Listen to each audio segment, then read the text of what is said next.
hope everyone's had a great show. We have 3 esteemed CROs from the Stage 2 LP base, and we're going to talk about the pivotal moments in their current companies on what actually caused this to happen on revenue from 3 great companies. Before we do that, I'll let each individual give a quick introduction. Dini, you want to start? Hi, everybody. I'm Dini Mehta. I have spent majority of my career in startups, just building and scaling different revenue orgs of all shapes and sizes. Most recently, I was the CRO at Lattice, which is a people management platform in the HR tech space. I joined the company when we were about $3 million in revenue and helped scale it past $100 million. Good morning, everyone. I'm Kate Ahlering. I'm currently Chief Revenue Officer at Calendly. Prior to Calendly, I had a good 8.5-year run at a company called Glassdoor, where we grew from about 10 million to into the hundreds of millions during that time. Career-making experience of a lifetime. And before that, I had a series of sales and go-to-market leadership positions at software and tech companies. And hard to believe I've been doing this for 2 decades now. And it's good to be with you. Hi, everyone. I'm Mark Wayland. I'm the Chief Revenue Officer at Box. I've been with the company for 4 years. And before that, I was CRO at Tanium, an enterprise security company. And then before that, 10 years at Salesforce, a few years at Gartner, and started 30 years ago just across the highway selling hardware for Northern Telecom. Great to be here with you all. Thank you. All right, excited to dig in and learn. But Dini, starting out, Lattice, I know you came in really early. You want to paint that picture, and that was your pivotal moment. You want to tell us what you did there? Yeah, totally. That was one of the pivotal moments. So taking it back, I joined, we were about $3 million in revenue, about 40 folks in the company. The go-to-market team was about 10 people. Sales was about 7 people. So really early days. And I was hired because we were seeing a little bit of softening in our new business growth. Folks weren't hitting quota, and was brought on to help diagnose what's going on and help us scale the business. I get there, and I'd seen the numbers in terms of the output.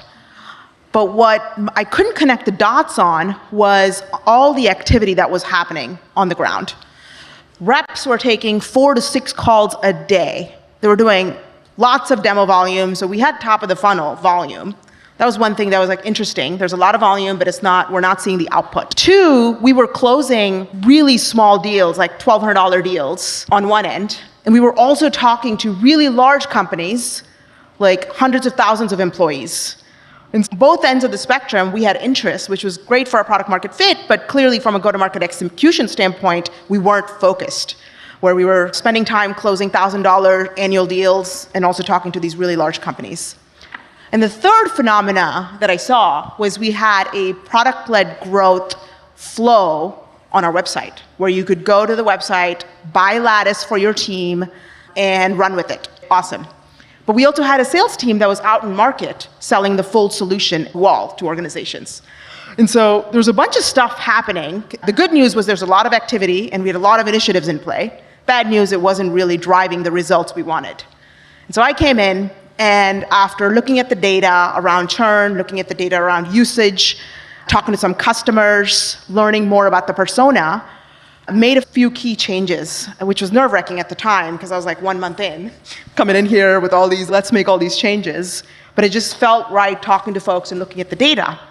We said, we're going to put a minimum in place. We're not going to sell to anyone under $4,000.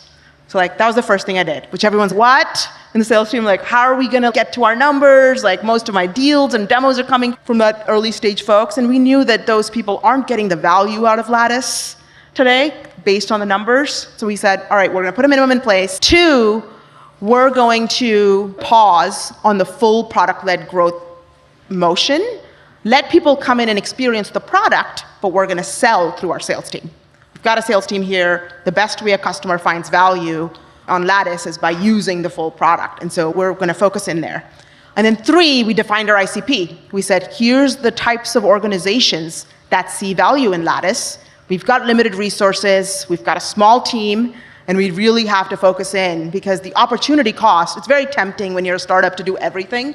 In early days, you have to because you're testing a bunch of stuff. But at some point, to drive operational excellence, you've really got to focus in. And so we said, we're going to focus in on, this is our ICP. put a minimum contract size in place, and put pause on PLG. And all of a sudden, people's calendars went from 6 calls to 2 calls a day. Still a lot for 2 new business calls a day. It's like very healthy volume, which is, okay, we got to add more capacity. And all of a sudden, even though the activity dropped, we started to see productivity go up. Beautiful. Okay. I'm going to come back to you with a quick one on like, how did you know from the close rate that it wasn't working, those 6 meetings? Because I think a lot of founders are like, what should my funnel even look like? And then also how you actually define the ICP. Okay. But before I do that, I want to highlight a couple points from Dini that we see a lot. First off, stopping PLG. Okay. That's always a question. It's like, you're going to market, should we do PLG or not? That's a tough question. If you ever have a question about that, it's a good idea to give it a shot. And because you could always kill it later. And basically, like, the reason it probably didn't work is there needs to be a low time and effort to value use case. And Lattice is like an operating system. It's not something like a single person's gonna download and start using it like a Dropbox or a Calendly. And so like intuitively, there was probably a big question there. But regardless, they didn't waste their time by trying it. They found out that it wasn't working. And what did they end up with? They ended up with a really easy to use product. Great. Yep. Let's switch to sales-led, okay? The second point I want to highlight that we see a lot at this stage that Dini did a great job on is the segmentation of the salespeople. It's totally cool to come out of the gate and sell to a lot of different people. You don't know what your vision's going to stick with, but a year later you start to get a sense.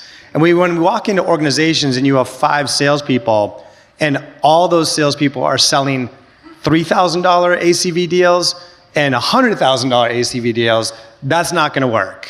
Like, usually sellers are tuned for one way or the other. And so that was an obvious change that Dini did a great job on that we see at that particular stage. So let me come back to you with those 2 follow-ons. A lot of founders are like, how do I know what a good close rate is? And you said that they were doing 5 or 6 meetings a day, but you weren't seeing yield. What was the actual numbers? Yeah, I think early on, our close rates were like 20%, 15 to 20%. Okay. And then we made the change, and it bumped up, doubled. Went to Crazy. 40%. Wow. Crazy. And do you remember the CAC? What was the old CAC and what was the new? Okay, that's okay. Yeah, and I think what's really crazy is as we started adding capacity, everybody on the sales team is like, we can't add more capacity, my leads are gonna go to new folks, my calendar's gonna get emptier, and the win rate continued to creep up. Nice. Because they just had more time per op. And so you were going deeper with customers, these were quality customers, we were really optimizing for that op cost. Cool. Okay, and then so the other common thing we see is now is a time to refine your ICP. I spoke about this yesterday, is a lot of founders try to sell a big product to everyone out of the gate because they raise venture capital and that's what the VCs want to see. But as VCs, we just want to see the vision toward it. We don't want to see you boil the ocean out of the gate. It's much better to find the best market to get to 5 or 10 million. So how did you go through that process of defining the ICP? Yeah, we looked at our existing customers that were power users, so really high usage. They were renewing, these were raving fans, they loved the product, they were giving us feedback, really helping us build a better version of the product every month. And so we said, okay, who are these folks? And then we defined it off of that and said, we're just gonna focus in here. And yes, there's a lot of interest in a lot of different places, but if we do that, there's... Boom, all-star. Because most people, when they do that, they look at the close rate and the CAC. No. You want to look at where you're creating customer value to drive that decision, okay? Thank you so much, Dini. All right, so related to PLG, a lot of people are trying it, and at some point, you get so big that, hey, can we sell big deals now? And that's what really Kate did at Calendly. You want to talk us through that, Kate? Yeah, absolutely. So when I joined Calendly, we had just completed our Series B. We took $300 million in venture, and we were at about $100 million in ARR. So it was the point where we were thinking about kind of the next great growth horizon. And we had some data that showed that teams were interested in using the product. So if you're familiar with Calendly, it's scheduling automation. Our roots are in PLG, and predominantly in the beginning, it was solopreneurs, prosumers, and small SMBs that were coming through the funnel. What we identified as a pattern were there were some key use cases that emerged. So it was quite a horizontal product, but these use cases began to show up prolifically. And so the use cases make sense if you think about the folks in your organizations that do the most scheduling. It's sales, it's customer success, and it's recruiting.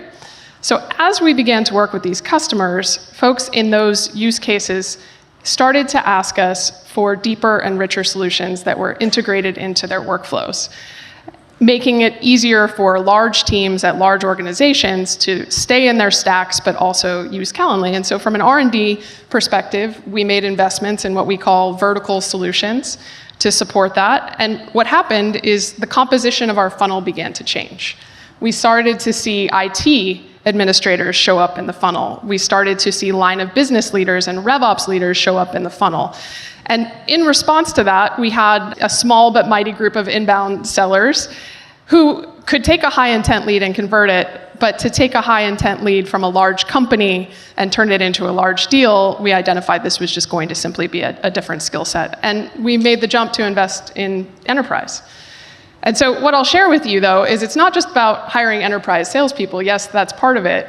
In my experience, both at Glassdoor and at Calendly, there's an enterpriseification that needs to happen across your org to really be ready for this. And I just have this simple framework in my head that goes product, people, process.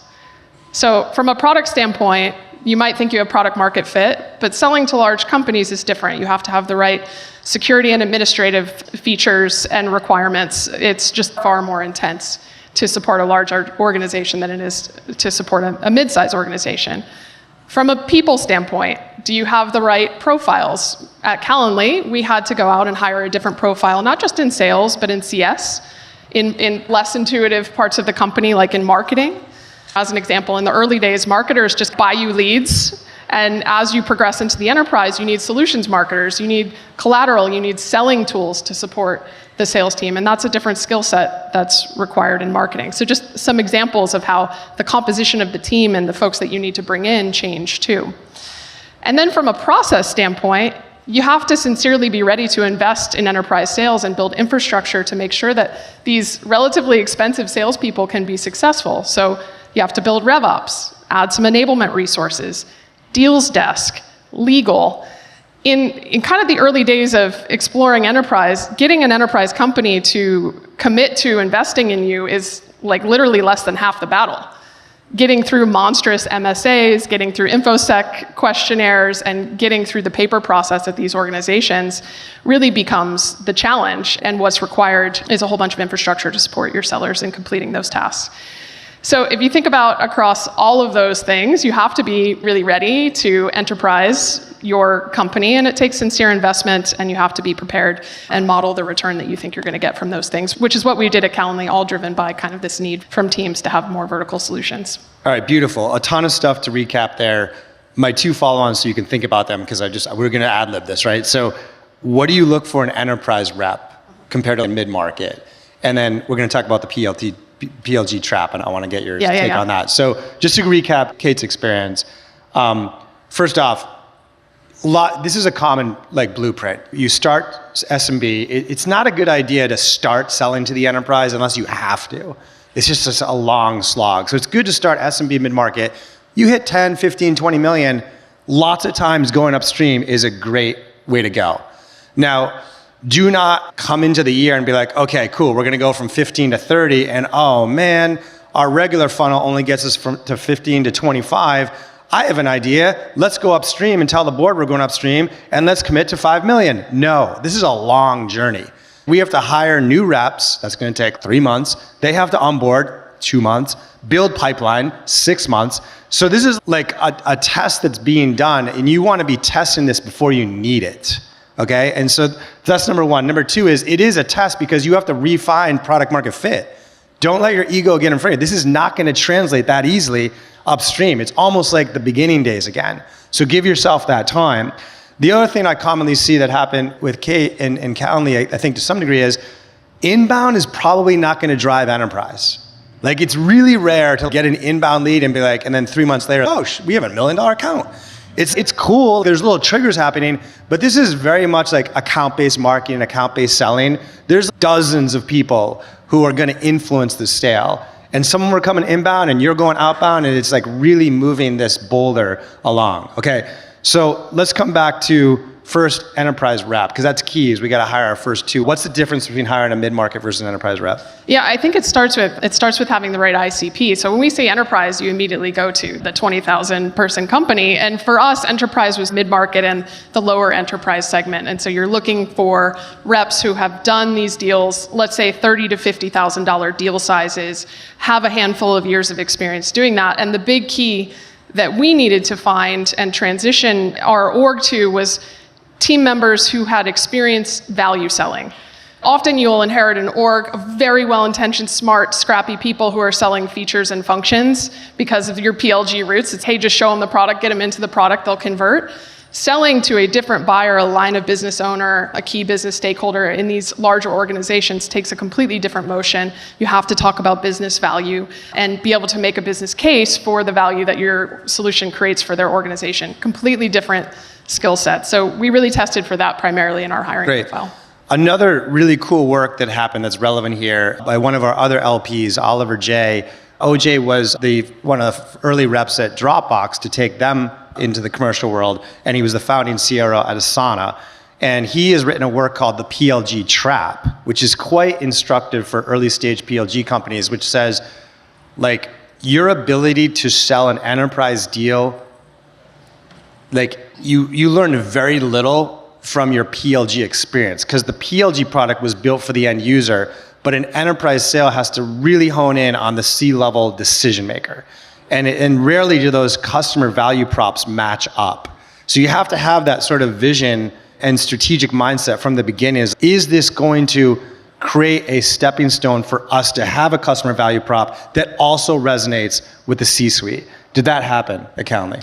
Yeah, and we're still in process of, I think that's a continuous improvement project for us. One of the things that I'll highlight is it's different for product too. It's not just your revenue organization and how they go and talk to customers. Your product teams have to think about a different customer too, because as Mark said, your user is not your buyer. And so going out and meeting with different types of customers is really important for the product team. And I think as a CRO, you have to be able to influence your product team in that direction. Just as one example, our executive buyers want to see quantifiable analytics and results. What productivity do you drive? How do you improve my revenue outcomes? And so part of what we did across Calendly was begin to invest in analytics so that we could tell a better story around the ROI of investing in scheduling automation. So it's just like one of these examples of how the entire org has to go with you on the enterprise journey. Great. Thank you, Kate. All right, let's finish up with Mark. So Mark's going to talk about being CRO and walking into a company that's having a little bit of a churn issue.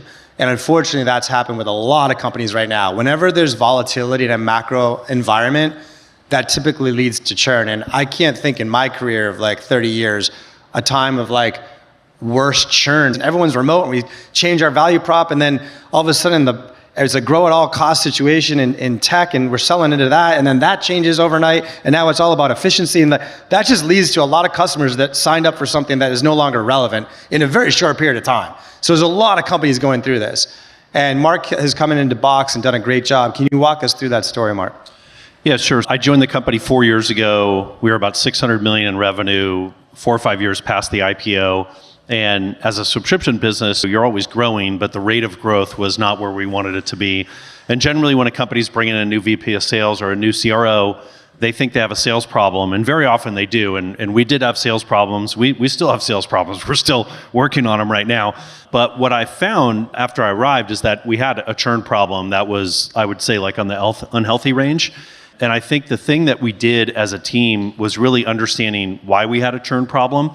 And when we went from the ocean to the bay to the rivers to the lakes to the streams up to the snowpack, when we got to the snowpack, we found that we had a product problem. And so we made some changes to the product. We made a number of acquisitions. We changed pricing and packaging. We changed messaging and positioning.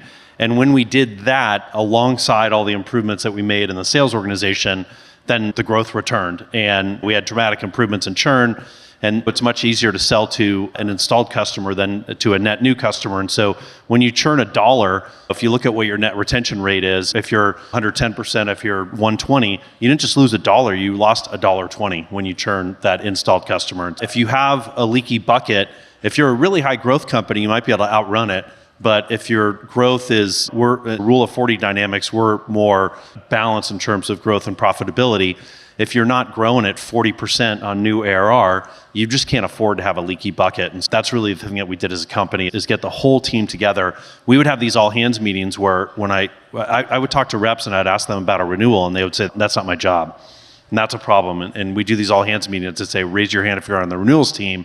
And just the renewals team would raise their hand. And we did this thing like, get the whole company to raise your hands. It's the most important motion in SaaS, is your renewals motion. If you have a problem there, you can really put yourself into a death spiral. Great. I have a couple follow-ups on like coming in as an executive to that and influencing it, and also how the process you all went through to diagnose that this was a product issue, and like the research you did to figure out what needed to be enhanced. If you can walk through that. But let's start with, you're coming in, you're like the new guy on the block. You probably can't walk into the board meeting and be like, yeah, the sales issue is in product. That's going to politically piss a lot of people off. Like, how did you handle that? Yeah, so I left Salesforce 6 years ago, and I think that one of the things I've seen where my friends have left a place like Salesforce, and many of us maybe stumbled on our first role. I did after I came out, and I would take that job again. I would do some things differently, but I made some mistakes there. And the mistake that I made, that's the classic mistake that a lot of, I think, revenue leaders make when they leave a big, successful company like Salesforce, is what I refer to as the game and the game within the game. So the game that we are playing as revenue leaders is to deliver the number. It's real simple. It's a very binary job that we have. Either you're successful or you're not. But when I've seen people not do well in that first job after leaving a place like Salesforce, is generally what I call the game within the game, which is the way we show up as a part of the executive team, the way we interact with the board. And when you see challenges in the business that are maybe outside of your domain, my job is to lead the sales organization. But if we have challenges with product or with customer success or with marketing, the way that you drive consensus, the way that you get everyone on board with that is often where people move themselves out of a job where maybe they're winning in the game itself. You might be doing well against the target, but you're failing on the game within the game. And I think that's probably the biggest lesson I've learned in my 6 years since leaving the big company, is like, how do you get everyone on board with what your vision is for the company and where you're seeing challenges? And I think the big thing that I did when I was at Tanium, I was vocal about some things that were outside of my domain within the first few months. And that didn't go very well for me, because it makes it seem that you're taking your eye off the ball. And I was not, but if you have a quarter that's tough, then the board and the executive team has to wonder, is our sales leader on top of what we hired him to do? And so when I got to Box, a lot of these challenges, I think, presented themselves. But my thinking was, coming off of the prior experiences, I'm really just going to take notes on everything that I'm hearing about what's going on in the market, and then I'm going to validate it with first-party experience. I'm going to go meet with customers in all segments and all verticals all around the world, and I'm going to validate what the sales team is telling me, because the sales team will tell you things that aren't always true. They'll tell you things that they want you to fix, that maybe it's just one deal. Recency bias is a big problem. So after validating all of that, and then hopefully building a good relationship with the executive team and the board, after a year, I said, hey, here's, I think, some things that I think we need to focus on. And then I think by waiting, that was the right move, because then we got the whole team on board. And to make that big of a shift as a company, and it was a pretty big strategic pivot for us, we needed everyone together. It couldn't be like one or two executives pushing it. I'm going to squeeze in a little sub-bullet question there too, because and I'll let you think about it and make a point real quick, Mark. But if a founder was to look at Salesforce for a leader, you probably could see some people over there that would be great at jumping into a startup and some that wouldn't be. And like, how should a founder look at that, right? Before you do that, to Mark's point, like I watched some great coaching from an advisor that was coaching a team, and he explained the difference between a functional leader and a corporate executive. And that's an important transition that you need to make when you get the C-level position. When you're like a director of sales and you're in the sales org, you're living sales all day, you're with the sales team, you're just thinking about sales. But once you become CRO, you're going to get into trouble if you see your role on the senior leadership team to represent the needs of your people. You're going to get into some trouble.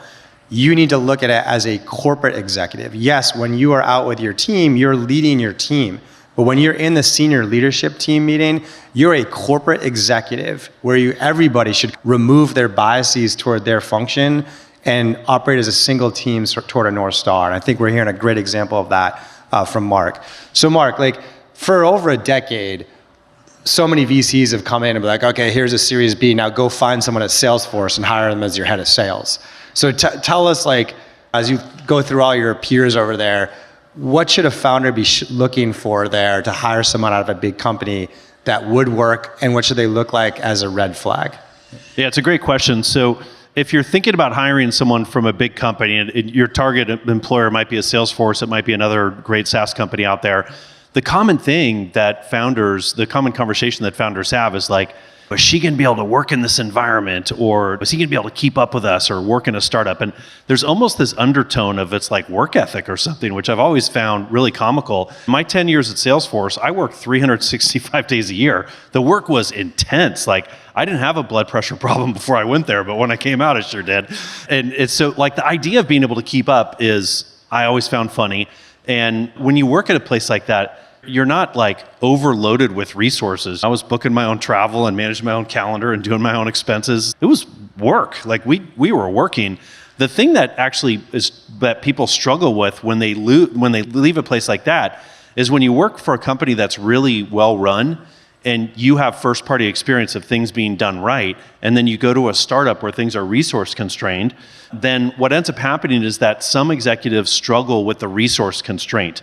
So if you've seen a marketing event, maybe a customer event like this done the right way, or you've done a CIO dinner the right way, or you know how to do territory carving the right way, then when you go to an environment where it's not that things aren't being done right, but they're just not resourced. And if there's 10 things that you're used to doing the right way, and you can only afford because of bandwidth to do 3 of them the right way, I think the thing that with some people when they leave a big company is that they have a fit when they can't have everything done the right way. It's not that they can't keep up and that they're not working hard and they're not willing to roll up their sleeves and get down and dirty. It's that they have sometimes not the right level of sort of patience and accepting that we're just not going to be able to do everything the way that I'm used to.